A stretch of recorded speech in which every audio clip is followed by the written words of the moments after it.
So I've recently visited Cuba, which is a country that many of you know has been going through a lot of economic challenges, whether it's from the government's approach or from the approach of different countries banning trade altogether with Cuba, like the United States, for example.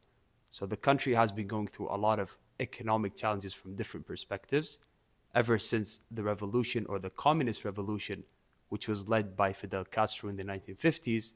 The country has been going through a lot of economic challenges and also challenges when it comes to people's freedom to trade, let's say.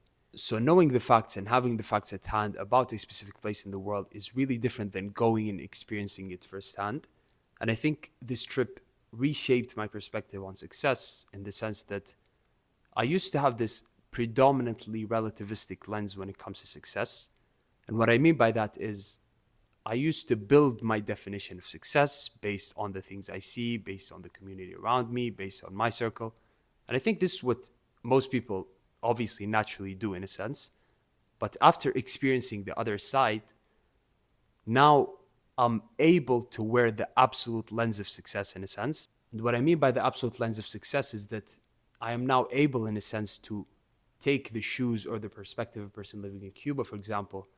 And when I think about it deeply, one definition of success they could have is the ability to try in the first place. Because from the perspective of a person who doesn't have the full capacity or the full ability to try, the ability to try in and of itself is halfway through success.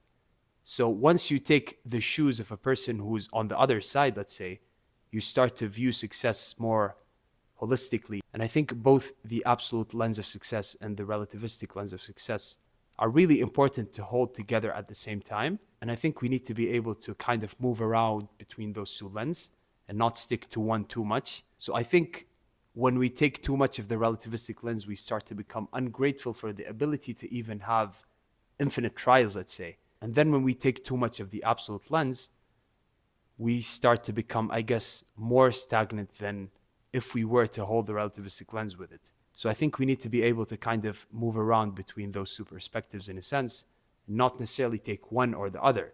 And I think this trip helped me integrate the absolute lens and not necessarily just abandon the relativistic lens, because obviously if we just abandon it, we would become more and more stagnant with time. But I think this trip actually helped me take another lens and kind of onboard it on my perspective on success. So this is a short lesson that I learned throughout my trip to Cuba. I thought it would be interesting to just iron out my thoughts when it comes to this topic.